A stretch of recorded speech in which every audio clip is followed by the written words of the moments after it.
বিয়ের ৭ মাস কেটে গেছে, কিন্তু সেই স্বপ্নময় জীবনের জায়গায় এখন একাকিত্ব, নিঃসঙ্গতা আর একরাশ অজানা ভাবনার ছায়া এসে ঢেকেছে আমার শ্বশুরবাড়ির চারপাশ।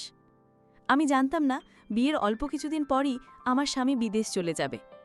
জানলে হয়তো আমি এই বিয়েটা করতাম না, কারণ এই বাড়িতে শ্বশুর শাশুড়ি কেউ নেই, নেই কোনো আত্মীয় স্বজনের আনাগোনা, কেবল আমি আর ঘরের দেয়ালে ঝুলে থাকা কিছু ফ্রেমের হাসি। স্বামী যখন জানালো সে বিদেশ যাবে এবং আমায় একা রেখে যাবে এই নির্জন বাড়িতে, তখন আমার খুব ভয় হয়েছিল। আমি তাকে বলেছিলাম, ছোটখাটো একটা ব্যবসা শুরু করো, তুমি যদি আমার পাশে না থাকো তাহলে এই বাড়িতে আর তো কেউ নেই, কিভাবে থাকব? কিন্তু সে একগুঁয়ে ছিল, বলল, এই দেশে কষ্ট করে বড় কিছু করা যায় না, আমি বিদেশে গেলে অনেক ইনকাম করতে পারবো, আমাদের ভবিষ্যৎ অনেক সুন্দর হবে। আমি চুপ করে গিয়েছিলাম, তবে তার চোখে ছিল কিছুটা আক্ষেপ আর কিছুটা স্বপ্ন। সেই সময় সে আমাকে আশ্বস্ত করল, তোমার চিন্তা করতে হবে না, তুহিন তো তোমার ছোট ভাই, সে আমাদের বাড়িতে এলে এই বাড়ির খেয়াল ও তোমার দেখাশোনা করতে পারবে, তাকে এখানে রেখে দাও, তুমি ওকে একটা স্কুলে ভর্তি করিয়ে দিও, সে এখানে থেকে লেখাপড়া করবে আর তোমাকে দেখাশোনাও করতে পারবে।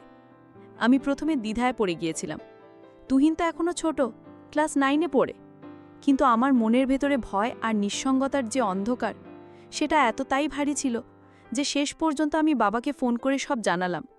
বললাম, বাবা, তুহিনকে কিছুদিনের জন্য আমার শ্বশুরবাড়িতে পাঠিয়ে দাও, আমার স্বামী বিদেশ যাচ্ছে, ও বিদেশ চলে গেলে বাজার সদাই আর বাড়ির খেয়াল কে রাখবে? তুহিন থাকলে একটু সাহস পাব। বাবা এক মুহূর্ত থেমে বলল, তুই তো জানিস তুহিন ছোট, তাও যদি তুই মনে করিস ওর থেকে তুই সাহস পাবি, তাহলে ওকে পাঠিয়ে দিচ্ছি। তারপরই ঠিক হয়ে গেল, আমার স্বামী যাবার 3 দিন আগে তুহিন আমাদের বাড়িতে চলে এলো। হালকা ব্যাগ, বই খাতা আর চোখে কিছুটা কৌতূহল, কিছুটা দায়িত্ববোধ নিয়ে সে ঢুকল বাড়িতে। আমাকে দেখে বলল, আপু, আমি আছি, তুমি কোনো চিন্তা করো না, দুলাভাই যাক, তুমি চিন্তা করো না, বাজার করা থেকে শুরু করে ঘরের সবকিছু আমি সামলাবো, তুমি শুধু আমাকে বলো কি দরকার। আমি তার এই আত্মবিশ্বাস দেখে অবাক হয়ে গিয়েছিলাম আর একটু হাঁপ ছেড়ে বেজেছিলাম। তারপর 3 দিনের মধ্যেই আমার স্বামী বিদেশ চলে গেল। ভোরবেলা বাসস্ট্যান্ডে ওকে বিদায় দিয়ে এসে আমি আর তুহিন পাশাপাশি হাঁটছিলাম, জেনে জীবনের নতুন এক অধ্যায় শুরু হচ্ছে। প্রথম 2-3 দিন সবকিছু বেশ স্বাভাবিক লাগছিল। তুহিন নিয়ম করে স্কুলে যায়, এসে আমার জন্য কিছু বাজার করে আনে, ঘরের কাজেও সাহায্য করে। ওর মধ্যে একটা পরিণত ভাব আমি খেয়াল করছিলাম। যদিও সে ছোট, তবু যেন কথাবার্তায় একটা নির্ভরতা ছিল। কিন্তু তারপর ধীরে ধীরে কিছু ছোটখাটো অদ্ভুত জিনিস খেয়াল করতে থাকলাম, যেগুলো শুরুতে গুরুত্ব দিইনি। যেমন ঘরের দরজাগুলো একটু খোলা থেকে যায়, আমার ব্যবহৃত জিনিস এক জায়গার জিনিস অন্য জায়গায় রাখা, একটু এদিক ওদিক, কিংবা তুহিন মাঝে মাঝে অদ্ভুতভাবে তাকিয়ে থাকে আমার দিকে। আমি ভাবি, ও তো ছোট ভাই, হয়তো কল্পনায় কিছু ভাবছে বা হয়তো কেবল চিন্তিত হয়ে আছে। কিন্তু আমার মনে এক অজানা অস্বস্তি বাসা বাঁধছিল, যা আমি ঠিক ধরতে পারছিলাম না। হয়তো নতুন নতুন বাড়িতে আসার জন্য। তবে একদিন এমন কিছু ঘটল যেটা আমাকে বাধ্য করলো ভাবতে, তুহিনের এই বাড়িতে আসা কি শুধু আমার দেখাশোনা করার জন্য, নাকি এর আড়ালে লুকিয়ে আছে কোনো অদৃশ্য রহস্য? স্বামী যখন বিদেশ পাড়ি জমালো, তখন মনের ভেতরটা এক অদ্ভুত শূন্যতায় ডুবে গেল, যেমন কেউ হঠাৎ পায়ের নিচ থেকে মাটি সরিয়ে নেয়। বাড়ির প্রতিটি দেয়ালে, জানালায়, এমনকি রান্নাঘরের টিনের ছাদের শব্দেও নিঃসঙ্গতার ছায়া বসেছিল। কিন্তু তুহিন ছিল বলে সাহস পেয়েছিলাম, কারণ ও বলেছিল, আপু, তুমি একা নাও এই বাড়িতে, আমি আছি, যতদিন দুলাভাই না আসে আমি এই বাড়িতেই থাকব। আমি ওর কথায় ভরসা পেয়েছিলাম, স্কুলে ভর্তি করিয়ে দিয়েছিলাম। ক্লাস 9-এ ওর নতুন যাত্রা শুরু হয়েছিল।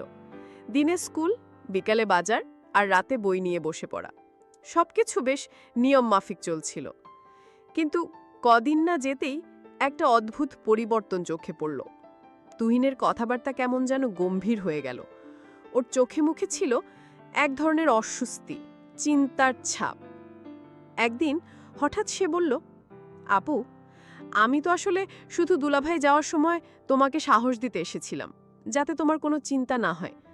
এখন তো উনি চলে গেছেন, আমি বাড়ি চলে যাই।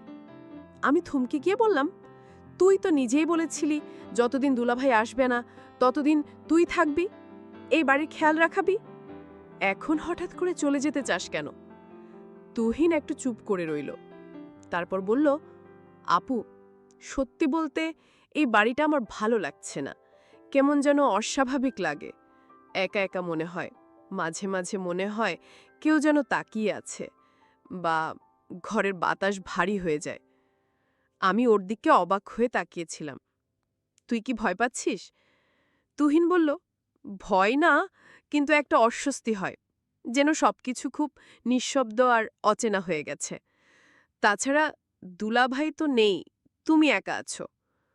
আমি তাকে বললাম, দেখ তুহিন, আমি তো তোকে বলেছি তুই থাক, আর তুই থাকলে আমার ভালো হয়।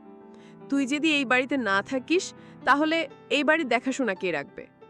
তুহিন খানিকক্ষণ চুপ থেকে বলল, আপু, আমি থাকব, তবে আমার একটা কথা রাখতে হবে। আমি হেসে বললাম, বল, কি চাই? ওর মুখটা হঠাৎ গম্ভীর হয়ে গেল। বলল, তুমি সেটা আমাকে কখনো দেবে না। আমি অবাক হয়ে বললাম, তুই চাইবি আর আমি না দিব, এটা কি হয়? সে বলল, তাহলে শোনো, আমি এখনই বলবো না, পরে বলবো। আমি হেসে বললাম, আচ্ছা, পরে বলিস। এরপর কিছুদিন সবকিছু স্বাভাবিক মনে হচ্ছিল, কিন্তু আমি মনে মনে ভাবছিলাম তুহিন কিছু একটা মনে লুকিয়ে রেখেছে। মাঝে মাঝে রাতে আমি রান্নাঘরে পানি নিতে যাই, দেখি সে জেগে বসে আছে।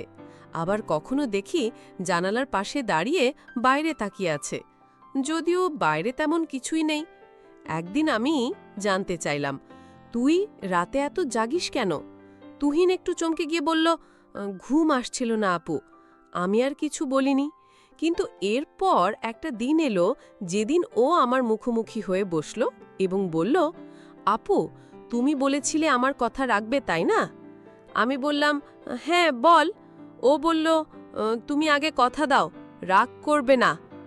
আমি একটু অবাক হলেও বললাম, আচ্ছা, রাগ করব না। তখনও বলল, তুমি দুলাভাইকে অনেক ভালোবাসো, তাই না? প্রশ্নটা শুনে আমি একটু থমকে গেলাম। তারপর বললাম, হ্যাঁ, স্বামীকে তো ভালোবাসতেই হয়। তুহিন মাথা নিচু করে বলল, আমি জানি তুমি আমাকে সবসময় একজন আপনজনের মতোই দেখো, কিন্তু আমি একা এই বাড়িতে থাকতে থাকতে অনেক বিষয় নিয়ে দ্বিধায় পড়ে গেছি, যেগুলো হয়তো ঠিক না, কিন্তু আমি চাইলেও ধারণা থেকে নিজেকে সরাতে পারছি না। আমি গম্ভীরভাবে বললাম, তুই এখনই নিজেকে সামলে নে। তুই তো আমার ছোট ভাইয়ের মতো, আমাদের সম্পর্ক পবিত্র। তুই তো আমাকে ভুলভাবে ভাবতে পারিস না। তুহিন মাথা নিচু করে চোখ মুছল, বলল, আমি চেষ্টা করছি নিজেকে সামলাতে। মাঝে মাঝে দুলাভাইয়ের ঘরটা দেখে খুব শূন্য লাগে। আমি ওর পাশে বসে বললাম, দেখ তুহিন, আমাদের সম্পর্ক যেন সবসময় বিশ্বাস আর সম্মানের থাকে, এটাই সবচেয়ে জরুরি।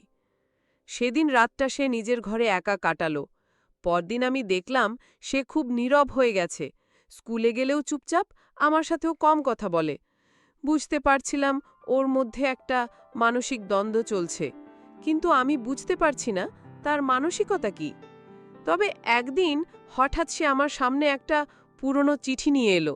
বলল, আপু, এই চিঠিটা আমি তোমার আলমারির নিচে পেয়েছি। আমি অবাক হয়ে চিঠিটা খুললাম। সেটা আমার শ্বশুরের লেখা, যেখানে লেখা ছিল, এই বাড়িতে একটি পুরনো অভিশাপ আছে যা প্রতি পুরুষ প্রজন্মে ফিরে আসে। এই ঘরের কেউ দীর্ঘদিন একা থাকতে পারে না, কিছু অদ্ভুত ঘটনা ঘটতে থাকে যা মানুষকে মানসিকভাবে দুর্বল করে ফেলে। আমি চিঠিটা পড়ে কেঁপে শুরু করলাম। তুহিন বলল, আপু, আমি হয়তো তাই আজকাল অস্বাভাবিকভাবে ভাবছি। এসব হয়তো আমার নিজের ইচ্ছা নয়, বরং এই পরিবেশের প্রভাব। তখন আমি ওকে বললাম, তুই দোয়া পড়বি, মন শক্ত রাখবি, আমি তোকে কখনো একা ছেড়ে দিতে পারি না। সেই মুহূর্তে ভাবলাম, তুহিনের কথার পেছনে হয়তো শুধু মানসিক দ্বন্দ্ব নয়, এই বাড়ির এক গভীর রহস্য জড়িত। সেদিন সন্ধ্যাবেলায় স্কুল থেকে ফিরে তুহিন সরাসরি নিজের ঘরে চলে গেল। প্রতিদিন যেমন হাসি খুশি ছিল, স্কুলের গল্প শোনায়, সেদিন তার কিছুই ছিল না। দরজা খোলা রেখেই সে বিছানায় শুয়ে পড়েছিল। আমি তখন রান্নাঘরে নাশতা বানাচ্ছিলাম। হঠাৎ মনে হলো, আজ যেন অদ্ভুত একটা নীরবতা পুরো বাড়ি জুড়ে, কেমন যেন থমথমে। আমি ওর ঘরের দরজায় দাঁড়িয়ে বললাম, তুহিন, কি রে, আজকে এত চুপচাপ কেন? শরীর খারাপ লাগছে? তুহিন চোখ বন্ধ করে হালকা স্বরে বলল, হ্যাঁ আপু, শরীরটা খুব খারাপ লাগছে। বিশেষ করে মাথাটা ভয়ানক ব্যথা করছে। আমি বললাম, চিন্তা করিস না, আমি তো আছি, একটু মাথায় মালিশ করে দেই, ওষুধ দেই, সব ঠিক হয়ে যাবে। ও কিছু বলেনি, চোখ বন্ধ রেখেই কেমন যেন স্থির হয়ে রইল। আমি আলমারি থেকে মাথা ব্যথার ওষুধ বের করে এনে এক গ্লাস পানি দিলাম। তুহিন না বলে সেটা খেয়ে নিল। আমি বুঝতে পারলাম ওর সঙ্গে কোনো মানসিক চাপও লুকিয়ে আছে ওর মনের ভিতরে। তুহিন বলল, আপু জানো, মাঝে মাঝে মনে হয় আমার মাথার ভেতর খুব ভারী হয়ে যায়। শুধু ব্যথা না, যেন কেউ ভিতর থেকে ডাকছে, অচেনা এক কণ্ঠস্বর। আমি অবাক হলাম, মানে তুই কাকে বলতে চাচ্ছিস? তুহিন চোখ খুলল না, বলল, বুঝাতে পারি না, আমি ঠিক জানিও না কে, তবে রাতে ঘুম ভেঙে দেখি দরজা খোলা থাকে, জানালা থেকে বাতাস ঢুকে, আর মনে হয় কেউ ঘরের বাইরে দাঁড়িয়ে আছে। আমি ভয় পেয়ে বললাম, তুই এসব কি বলছিস তুহিন? কারো পায়ের শব্দ, ছায়া বা এমন কিছু কি তুই দেখেছিস? তুহিন চোখ খুলে বলল, না, আমি দেখিনি, কিন্তু মনে মনে ভাবি কেমন যেন একটা ছায়া অন্ধকারে দাঁড়িয়ে থেকে তাকিয়ে থাকে। এমনও হয় যেন কেউ আমার নাম ধরে ডাকছে, তখন ঘুম ভেঙে যায়। আমি চুপ করে গেলাম। এরকম কথা আগে সে কখনো বলেনি। মনে মনে ভাবলাম, হয়তো তুহিনের মাথায় কোনো ভয়ের ছাপ কাজ করছে, অথবা পড়ালেখার চাপ, বাড়ির নিঃসঙ্গ পরিবেশ, এসবেও মানসিক অবস্থায় প্রভাব ফেলছে। তারপর আবার মনে পড়ে গেল, তুহিন তো বলেছিল কিছু একটা বলবে আমাকে, যেটা এখনো বলেনি। আমি জিজ্ঞেস করলাম, তুহিন শোন, তুই তো সেদিন বলেছিলি যে আমার সঙ্গে একটা কথা বলবি, যেটা খুব গুরুত্বপূর্ণ। আমি এখনো শুনিনি, তুই বলিসনি কেন? তুহিন চোখ সরিয়ে জানালার দিকে তাকালো, বলল, সময় হলে বলবো আপু, এখন বললে হয়তো তুমি বুঝবে না। আমি বললাম, আমি তো তোকে কথা দিয়েছিলাম রাগ করব না, তুই চাইলেই বলতে পারিস। তুহিন মাথা নিচু করে বলল, তোমার বিশ্বাস হারিয়ে ফেলতে চাই না আপু, সেই কারণেই বলিনি এখনো। আমি বুঝে গেলাম তুহিনের মনে কিছু চলছে, হয়তো নিজের ভাবনা, মানসিক দ্বন্দ্ব বা অতীতের কিছু ঘটনা, যেটা সে বলতে চায় কিন্তু ভয় পাচ্ছে। আমি তখন আর জোর করলাম না, বললাম, আচ্ছা সময় হলে বলিস, তবে নিজের মধ্যে পুষে রাখিস না, কষ্ট হয় তোর, সেটা আমিও বুঝি। তুহিন ধীরে ধীরে ঘুমিয়ে পড়ল। আমি ওর পাশে বসে চুপ করে ওর মুখের দিকে তাকিয়ে রইলাম। ছেলেটা বড়ই অদ্ভুত হয়ে যাচ্ছে, কিছু একটা লুকিয়ে রাখছে, অথচ সেটা তাকে কষ্ট দিচ্ছে, মানসিকভাবে ভেঙে দিচ্ছে। রাত বাড়ছিল, বাইরে হালকা বৃষ্টি শুরু হয়েছিল। আমি উঠে গিয়ে জানালাটা বন্ধ করলাম, তারপর ঘর থেকে বের হয়ে চলে আসলাম আমার ঘরে। রাত 2টা নাগাদ হঠাৎ ঘুম ভেঙে গেল আমার। ঘরের জানালার বাইরে কুকুরের ডাকে ঘুম ভেঙেছিল। তারপর একটা চাপা শব্দ পেলাম, তুহিনের ঘর থেকে যেন কারো কান্নার শব্দ। আমি দ্রুত উঠে গিয়ে ওর ঘরের দিকে গেলাম। দরজাটা আধা খোলা ছিল। আমি ভিতরে গিয়ে দেখলাম তুহিন বিছানায় বসে কাঁদছে। আমি বললাম, তুহিন কি হয়েছে রে, দুঃস্বপ্ন দেখেছিস? তুহিন মাথা নিচু করে বলল, আমি ঠিক আছি আপু, একটু কষ্ট হচ্ছিল, নিজের ওপর খুব রাগ হচ্ছে। আমি ওর পাশে গিয়ে বসে বললাম, তুই একা কষ্ট পাবি না, আমি তোর বড় বোন, তোর কি হয়েছে আমাকে বল। তুহিন আমার দিকে তাকিয়ে হালকা হাসল, তবে সেই হাসিতে ব্যথা লুকিয়েছিল। সে বলল, আপুর মতো কেউ পৃথিবীতে নেই যাকে সব বলা যায়, কিন্তু সব বলা যায় না বলেই সবচেয়ে কাছের মানুষটাকেই কষ্ট দিই। আমি চুপ করে ওর কথা শুনলাম। যাই হোক, তুই তো জানিস আমি তোকে কত ভালোবাসি। আমি জানি আপু, তুমি আমার মায়ের মতো, তুই আমার ভাইয়ের মতো। তুহিন চোখ বন্ধ করল, বলল, এই কথাটাই সবচেয়ে বেশি শক্তি দেয়, আবার কষ্টও দেয়। আমি তখন বুঝে গিয়েছিলাম তুহিনের মনের ভেতরে এক ধরনের দোটানা চলছে। সময় হলে সে নিজেই বলবে, কিন্তু আপাতত ওকে সাহস আর আশ্বাস দিয়ে পাশে থাকতে হবে। নিজের তুহিনের কষ্টের গভীরতা বুঝতে পেরে আমি ওর পাশে বসে আর কিছু বললাম না। আমার বিশ্বাস ও একদিন নিশ্চয়ই আমাকে সব বলবে, যখন নিজের সাহস জোগাতে পারবে। আপু, আসলে আমি তোমাকে যে কথাটি বলতে চেয়েছিলাম সেটি হলো, আমি বাড়িতে থেকে চলে যেতে চাইছিলাম না। আমি বাড়িতে থেকে চলে যাওয়ার অভিনয় করছিলাম। আমি তোমাকে পরীক্ষা করেছিলাম যে তুমি আমার বড় বোন কতটা আমাকে খেয়াল রাখো। কিন্তু আপু, আমি একটা বিষয় বুঝতে পারলাম। আসলে আমি তোমাকে কোনো কথাই বলতে চাই না। এটা আসলে আমি এমনিই বলেছিলাম, দেখি তুমি কি করো। কিন্তু তুমি এটাই প্রমাণ করলে যে ভাই বোনের সম্পর্ক সারা জীবন যেন পবিত্র থাকে এবং এই সম্পর্ক যেন কোনোদিন শেষ না হয়ে যায়। আর তুমি এমনভাবে আমার দেখাশোনা করেছো, সেটা নিজের মায়ের মতো। আসলেই তুমি একজন সত্যিকারের বোন, যার কোনো তুলনা হয় না। পরদিন সকাল, সূর্যের নরম আলো ঘর ভর্তি করছিল। তুহিন আজ একটু হালকা লাগছিল, কিন্তু ওর চোখে সেই দৃষ্টির ছায়া মুছে যায়নি। ওর মধ্যে এখনও লুকানো সেই গল্প, সেই বেদনাই যেন ছিল। আমি ওকে খাওয়াতে নিয়ে আসলাম। ওর প্রিয় প্যানকেক আর চায়ের কাপ হাতে দিয়েছিলাম। তুহিন ধীরে ধীরে খেতে লাগলো। এভাবেই আমাদের গল্প শেষ হলো। এক ভাই বোনের অটুট বন্ধন, যেখানে ভালোবাসা আর বোঝাপড়াই ছিল সবচেয়ে বড় অস্ত্র। জীবনের যে কোনো ঝড়কে আমরা একসাথে মোকাবেলা করব, কারণ আমরা পরিবার। বন্ধুরা, আজকের গল্পটি এখানেই শেষ করলাম। যদি গল্পটি ভালো লাগে তাহলে অবশ্যই আমার চ্যানেলটিকে সাবস্ক্রাইব করে পাশে থাকবেন। ধন্যবাদ।